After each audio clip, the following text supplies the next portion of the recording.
Well, it's been months since I did my last recording of this video, and well, the first part. Today, I'm going to do an attempt to run some maintenance on this machine, and I've got an example with this machine. To be clear, this isn't a definite guide about how to take care of, run maintenance on, get the machine you just found perfectly working. Even if you have this model, doesn't mean that you'll have the same problems as I do.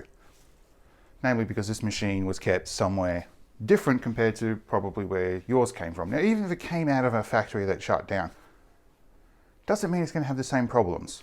But the steps I'm going to go through are going to be your standard troubleshooting things that you do at home, get your machine working. Great. If not, take it in and get bloody service.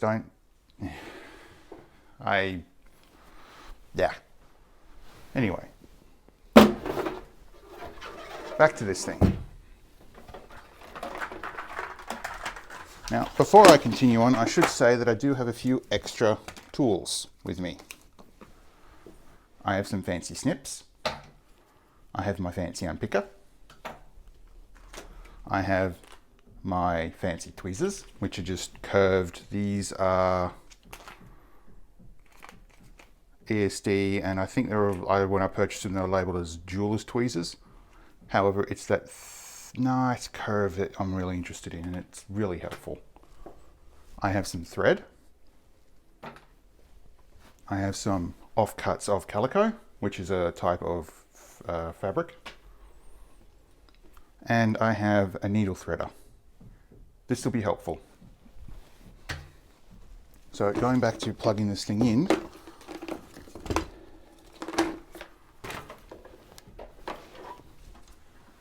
all right, let's turn her on.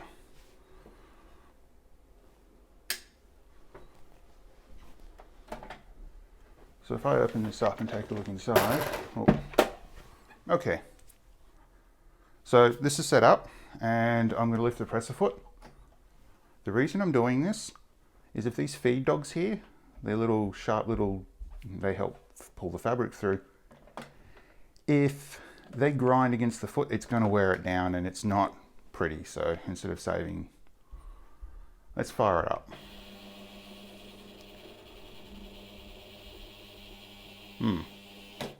So it's working a little different. Now, I did have a bit of a play with this, so I did work out a few things. First off, you want to make sure that your machine is set to here. On my machine it's 13, but it's your general straight stitch. And the other thing we're going to do is just take a general look at the machine. So looking at this machine, I can tell we've got a top loading bobbin. This is a top loading machine. This machine is what's referred to as a bottom loader. So the bobbin sits in here.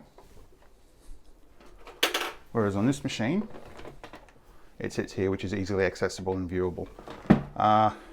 Generally, they're both sort of the same when it comes to doing your maintenance, but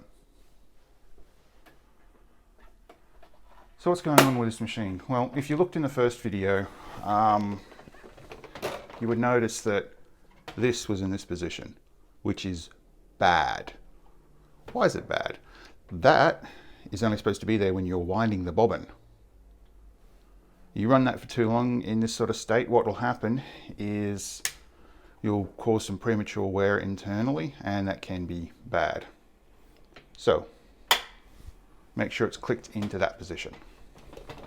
That's this machine. Check your other machines. I picked up a really, like a one from the 50s that the rubber had sort of worn down, so it wasn't winding the bobbin anymore. They're easy to replace, but still it's like shipping and stuff. So we can tell that the first problem, this machine was set up to wind bobbins when there was no bobbin attached. That means we need to find where it says winding the bobbin. Here we go. Now, what does it say in here when it comes to the bobbin? pull the clutch knob away from the machine to disengage the clutch. Disengage. Cut. Push the circular knob to engage the clutch. Right, so that's how it should be, hopefully. Let's try this again. All right, that's better. So, hopefully we won't be causing any more additional wear on here, and we should get a much better running system. Now, with that, I'm going to thread my machine.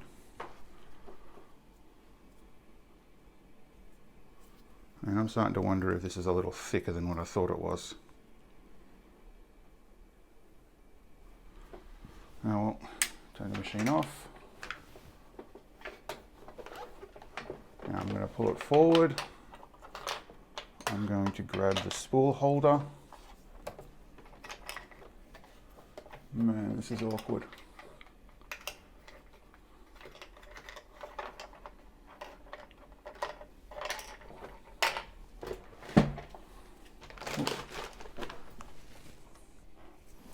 I should probably put the other one away.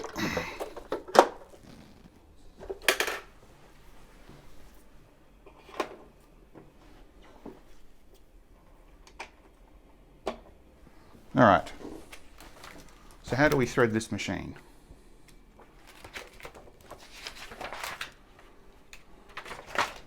Details about the machine.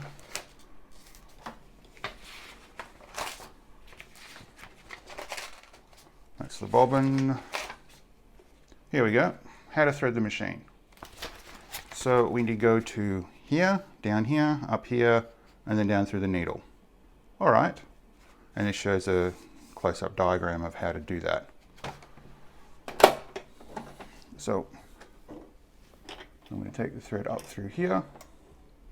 Oh, wait.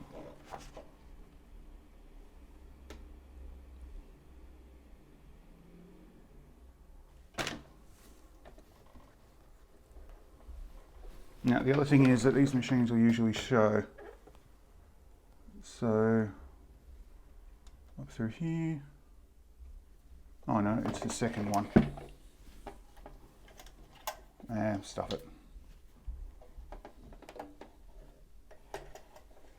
down, up. Now when you're doing this, it is a good idea to ensure that that's a bit too much tension. I'll stick it under this one. All right. I don't like how that's catching. Yeah, okay. I'm not using this thread. Stuff saving it. I'll be right back. Wow, it really gets hot in my bedroom. During the day. Yeesh.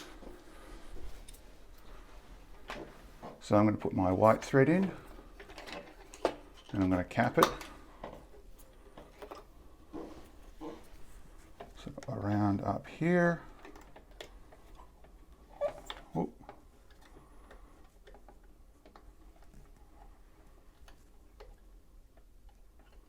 Oh, I see. No, I am doing it right.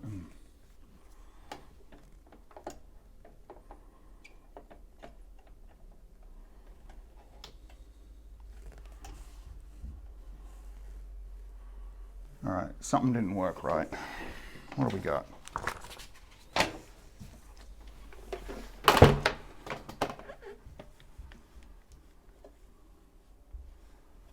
And that's how it's supposed to go. It's not catching up here.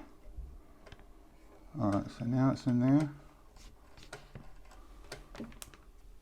Oh, that's what's going on. It's catching on the spool pin. Okay. There we go. Now keep it down.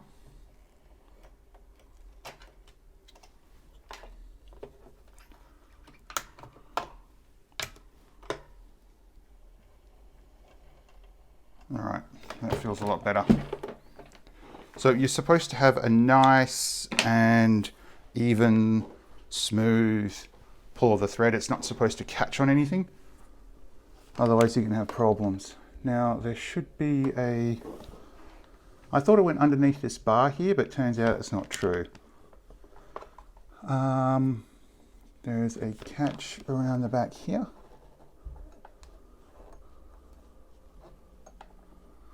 Oh, wrong way. Hang on, where's the book?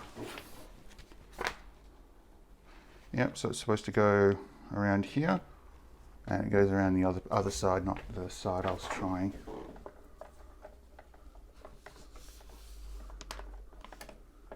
Oops. Turn the machine into the right spot. Yeah, and we can see the little notch there. Well, I can. So it goes through there, and then it goes through the needle. I still haven't figured out how to use that, this, which is an automatic needle threader, but I'm not concerned with that today. And if you want any tips about how to thread a machine, the easiest thing to do is to, if you wipe the back of the needle gently, try not to push upwards, otherwise you'll stab yourself with a tiny little pointy thing. And try to make sure that you get a nice fresh cut. Cut on an angle, or you can cut it straight, but just make sure it's not splayed out, otherwise it won't go through the needle hole properly. Also, if the needle hole is dirty, it's not going to go through easily. All right. Now, I will take some sewing thread, and I'm going to install this properly. So, pretty sure that's how it goes in. So the bobbin, now that's the needle threader. We have to go back one for the bobbin. Here we go. So in this book, it states you place it down, pull it out. Now there's two notches, and then you put it back on top. So I can see the two notches, so pull down, up and around.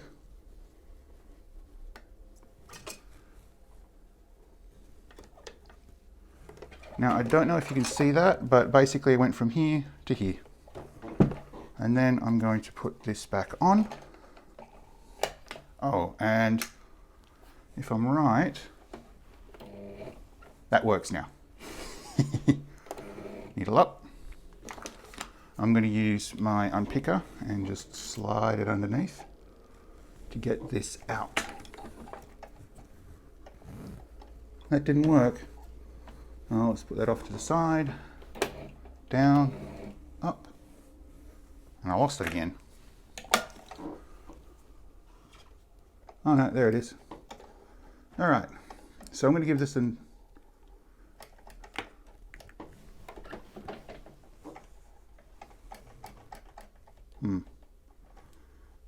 all right, so I'm going to cut that excess.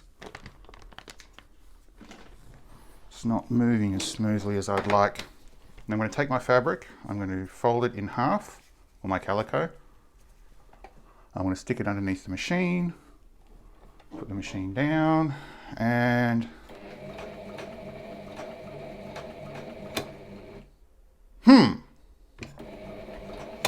that's a problem.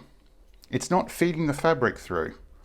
So, going on with what I said before, read the manual, take a good look through it, try to understand little bits and pieces about it. And the issue is the fabric's not feeding through. In the last video, I mentioned specifically that this machine was used for bobbins. No, sorry, not for bobbins. For sewing on buttons. And also doing buttonholes. First thing we do, turn the machine off. Pull the fabric out.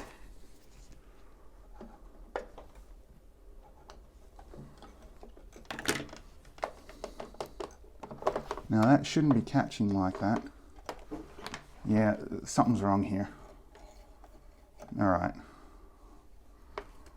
if I snip it here. Now the tension is set to about 4. So is there an issue? Let's find out where that issue is. Let's try to take this out again.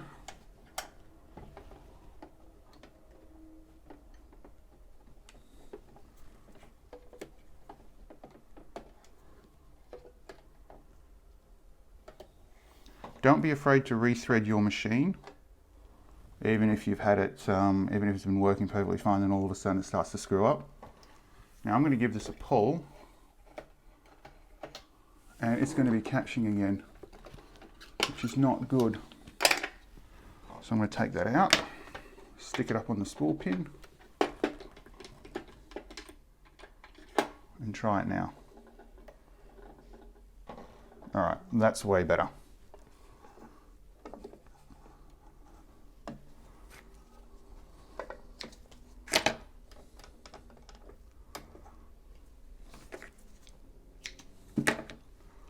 All right, so it's going to go back under. Oh, and when you're doing this, don't be bothered about wasting thread.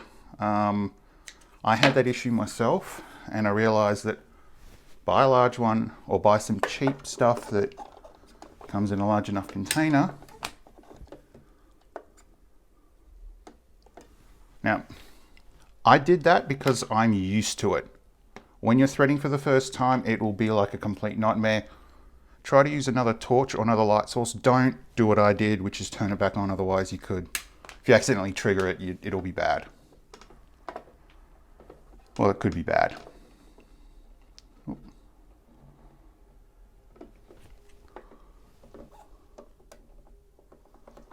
Turn off and pull.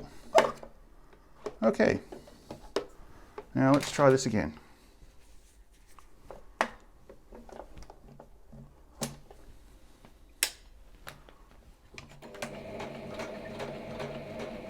All right, so we still got the problem. Is the thread coming through fine? Lift the presser foot up.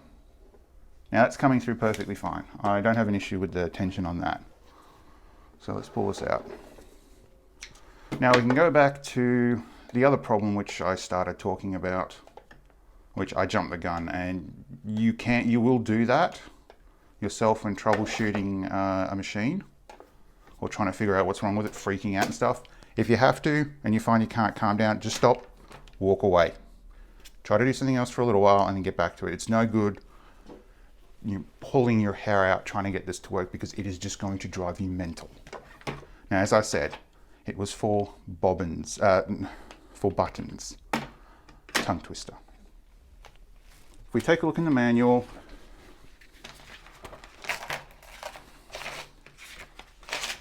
and we find buttons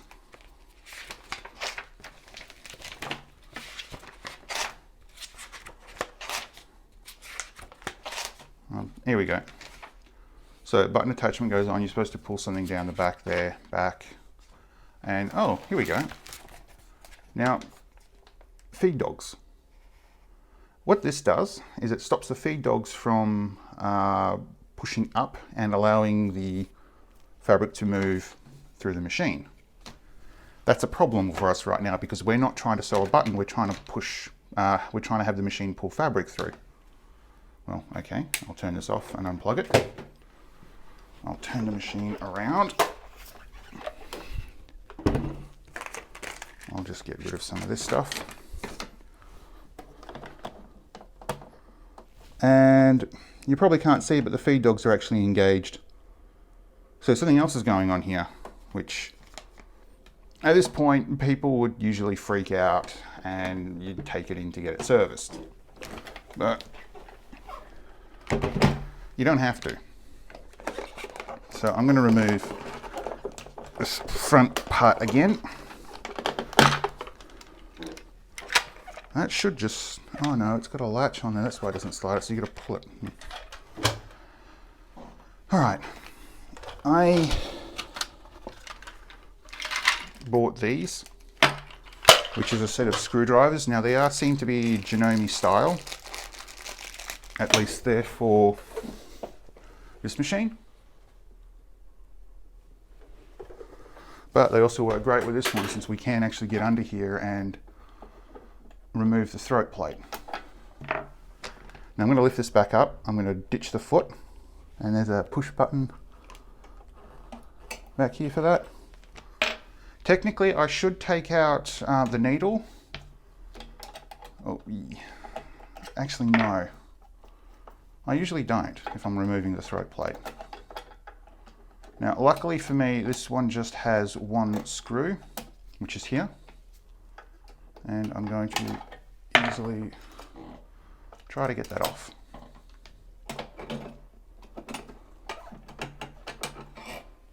So taking a closer look at the throat plate, you can see what I mean by all the rust.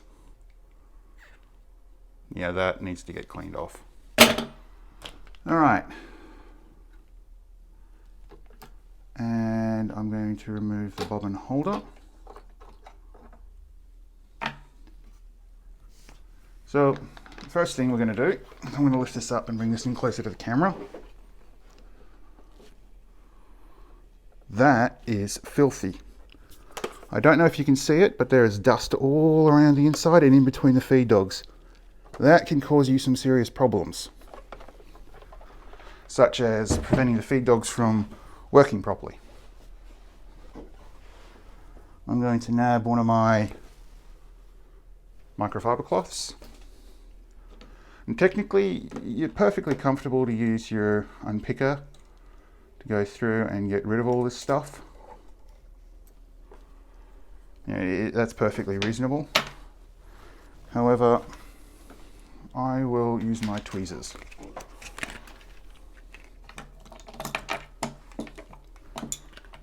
Don't lose that. Now I'm going to put it on the side so hopefully you can see better. Actually, can you? Probably not. But I am going to clean it out. So that. Oh, just lost one. And on mine, there are 4 holes that I have to pull this stuff out of.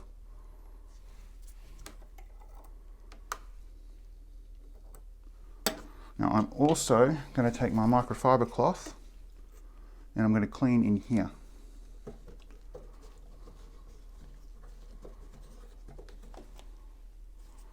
Oof, that explains a lot.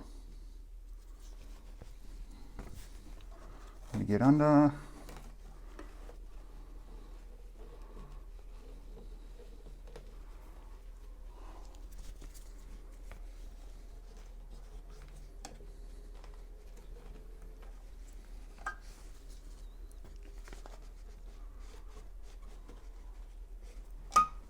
Whoop. Yeah, that's also another good reason to remove it, otherwise you might sort of bugger up the... No, that's just a holder. Using these tweezers allows you to get like some of the larger chunks that you can find out. You can just buy your regular industrial tweezers. Don't use medical ones, or the ones you buy from the chemist. I've seen someone struggle with those and it's a bit... I feel sorry for them. Okay, so that's a fair amount of gunk that I pulled out of there. Now the feed dog should be enabled, which is good. So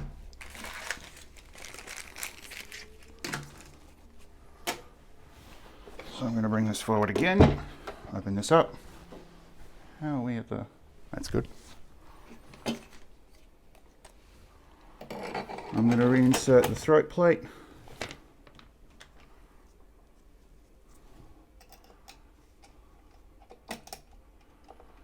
Now it might be counterintuitive, but I like to wind the screw back before winding it forward. What that helps is, how to put it, that'll help it engage properly if you feel it, if you can feel the screw going in, feel like a little nick, turn it back around, you should get it in. You don't want to cross thread or bugger up the thread for this part because it will be really bad. All right, so I got the throat plate on. And I still got to clean that. before you start sewing and going mental about trying to, ooh, have I got my machine working? Just don't. Really, just don't. And I'm going to clean this foot quickly. That's a little better. So I'm going to bring this forward. Probably should keep that up here.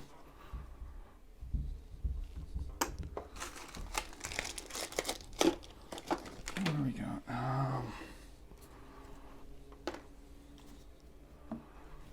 All right, I'll bring this forward. Now, did I do a boo-boo? Yes. I have to take the throat plate off again.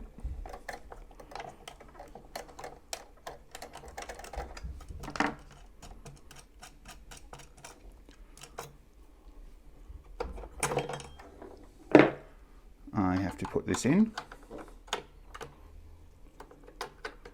Now you'll find that there's a little notch here that sticks out, and this little notch here, make sure that sits in there properly, otherwise you'll have a bad day.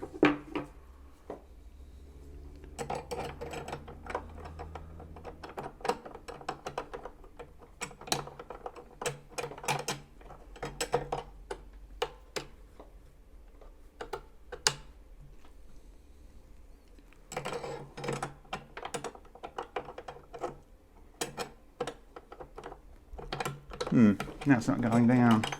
Alright, so that's sitting flush. Now it's pushed over, so you probably can't see it, but this little notch here is not where it's supposed to be. So pick it up.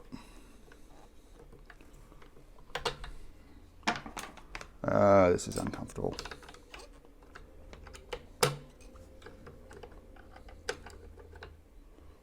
There. Okay, that should be seated in properly. So for some reason, this, there we go. Probably because I wasn't getting these two lines. Oh, wow, this one's a lot easier. So on cheaper sewing machines, you won't have that much in the way of alignment. This one seems to have two notches, two holes with some other bits of metal that'll help it line. Oh, that's a lot easier. Still, what you do before you start going nuts again,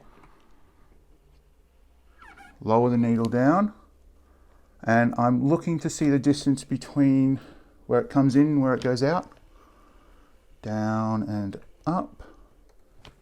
Here we go, you can see the thread coming through, and it's going to catch this thread, and then it should allow me to just pull it out.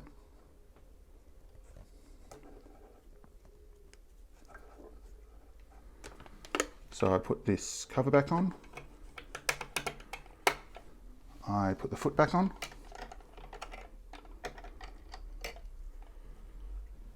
By lowering the, like that.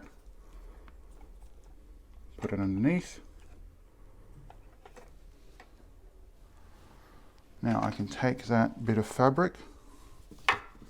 Where'd it go? There it is.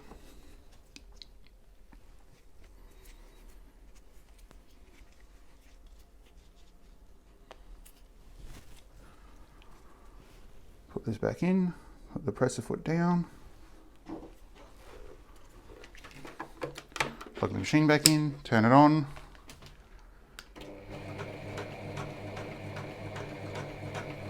and it's still not working. So I'm going to try to alter the position of the feed dogs. Still not working.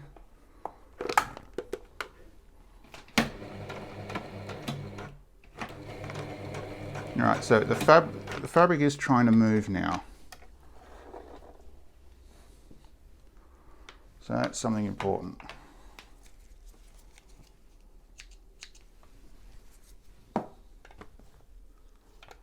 But it's still not letting it go through.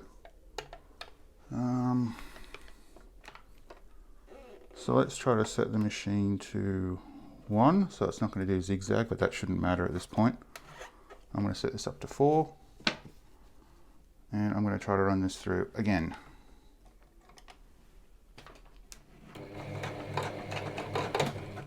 Nope, and that was a bad sound.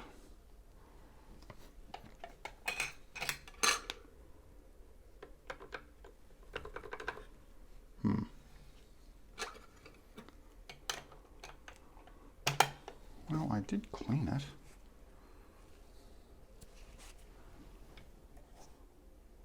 Let's set that there, put it down.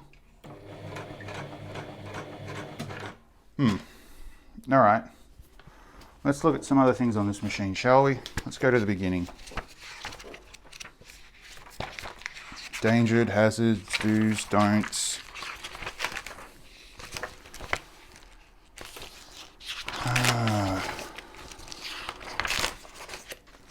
So needle up and down, that works.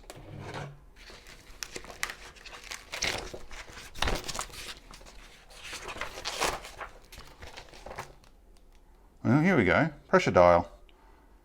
Pressure dial should be set to 3 for regular sewing. To reduce pressure, set to 2 for apparels.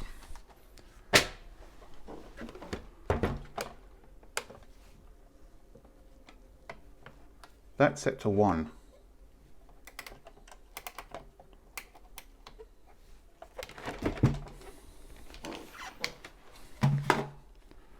Down and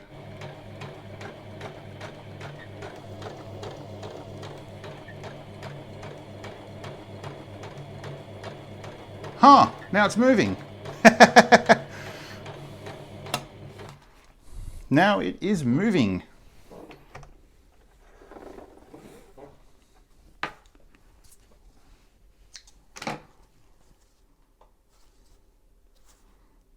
And that stitching doesn't look right, so I'm going to bump it up a little bit.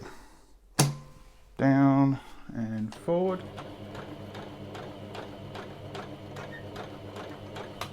So that is still struggling to pull that fabric through.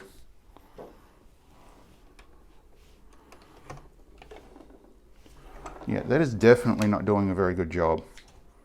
And the stitch length should be 4. So I'm going to try to bump up zigzag and see if that does anything.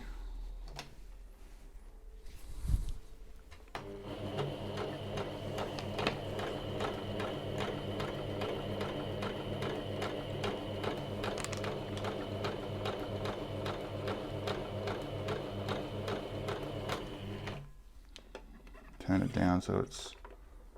Oh.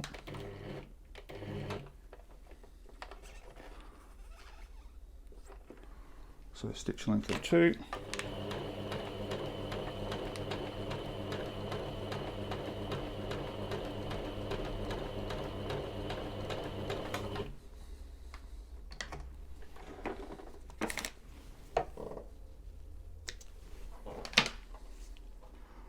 Alright, so we can see that there is a difference between stitch length of 2 and stitch length of 4. I still think it should be a lot wider though. Now it's an utter mess on the back here, but that is just trying to get the fabric, the thread through properly. Alright, so let's see what happens when we set this thing to zigzag. It's not set to zigzag.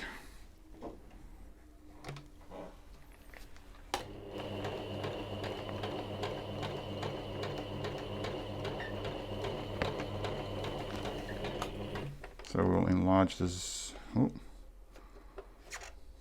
enlarge the zigzag.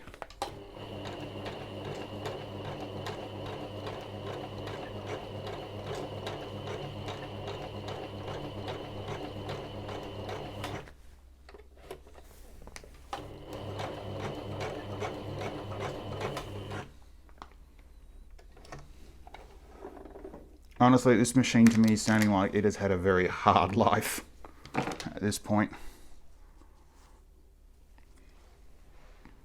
So we can see that it's definitely doing something correct here, but this machine is not playing as it should. It's not running smoothly as it should, and it doesn't sound healthy. All right, let's turn her off.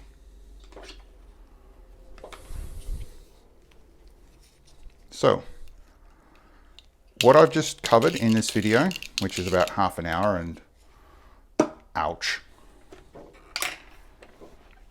First off, make sure that the thread up till about here is able to move smoothly once the presser foot is up.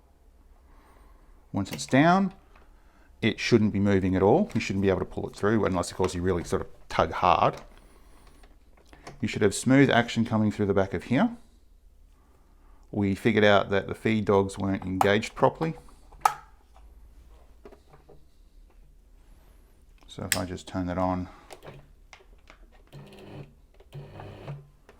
and set this back to straight stitch. We also cleaned out the under here and we got some better stitches, although the tension's still a bit wonky. We're not going to fuss about fixing that just yet. This machine isn't running smoothly. Now on a, so we've got all this cleaned out. Now on a final note before I close this off, Windex is something you can use to clean your machine. Don't spray all over it. Whoops.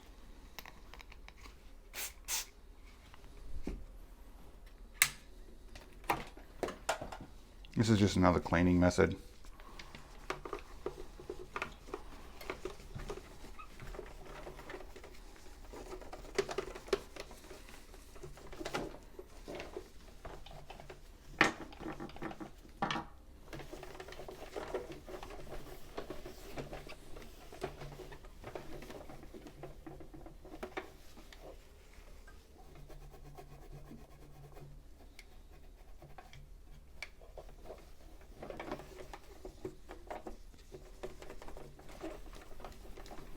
Now, scuffs and other sort of marks will be a bit more difficult to get out, but in general, we can make this thing look just a smidge nicer.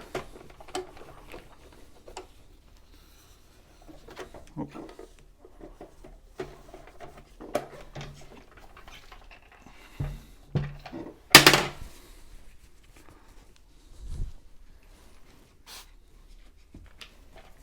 So notice how I'm spraying onto the rag before rubbing it onto the machine.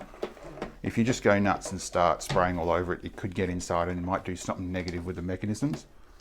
Now to me it looks like there were some rubber stoppers in here, so it wouldn't slam down like that, but they are no longer here.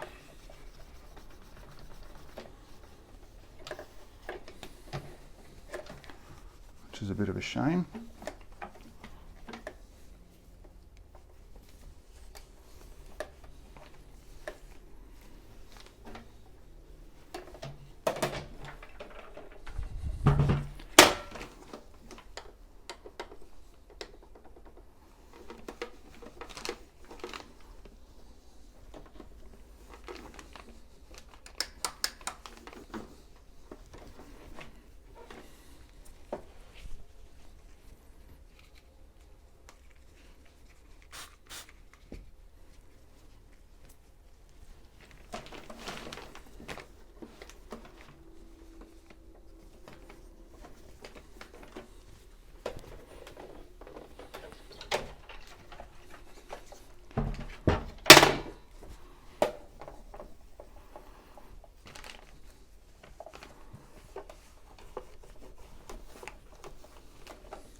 So what I'll also do is I'll give the front of it a bit of a clean as well. So this cover.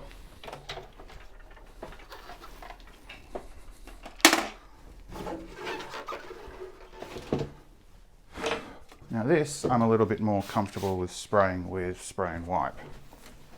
Or Windex, sorry, Windex.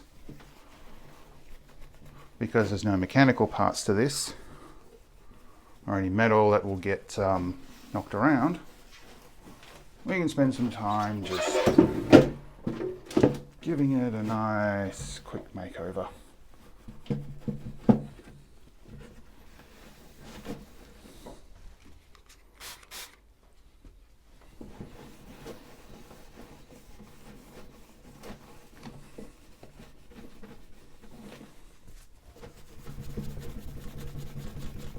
Oh, if you are buying an old machine, the machine itself looks pristine, but the outer case looks like it's been a bit bunged up, that should be fine. I mean, it's not important that this is like in pristine condition, but still, if you notice it looks like it's been thrown off a truck, yeah, then you'll really want to question what you're buying.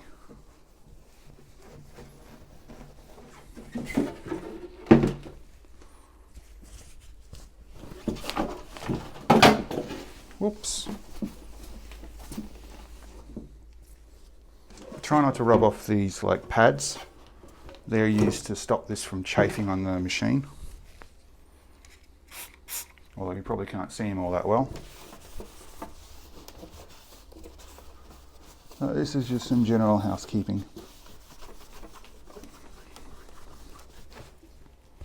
Geez, something was rubbing on the inside of here a fair bit.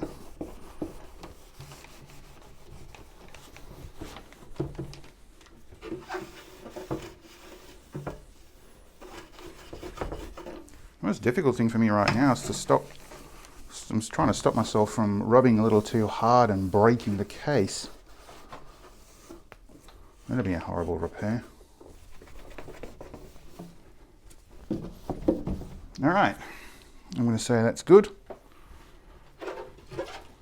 I'm going to say that my machine looks a whole lot better. But I will add something, it's a bit important. So this machine hasn't been active for a long time.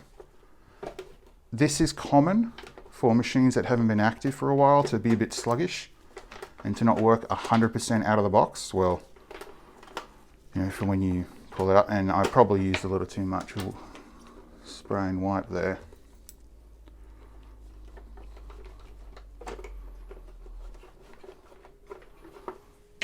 So my next video, I was hoping to do it in this one actually, and pull this thing out, open this thing up.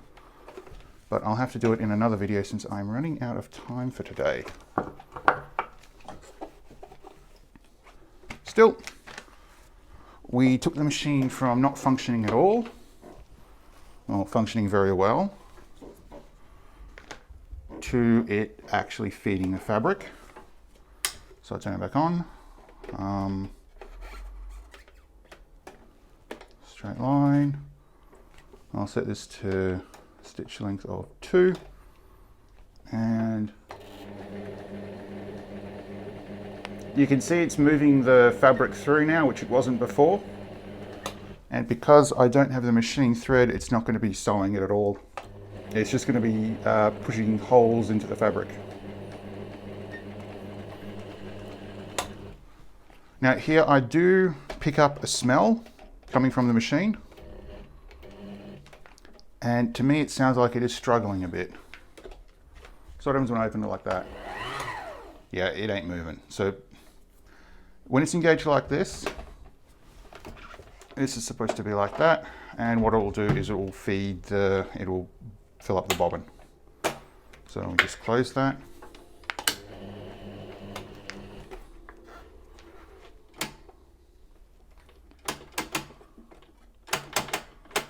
And we can put it on different zigzag.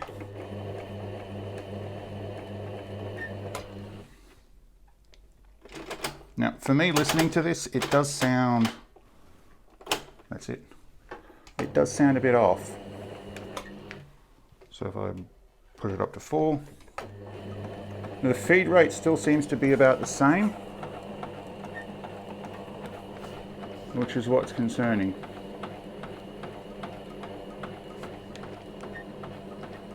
Another thing that's important is I can actually see the presser foot lifting up. Anyway, I've rambled on about this too much. I am going to stop this video. I'm going to come back to this when I have some more time, and I'm going to say yibbidi-bida.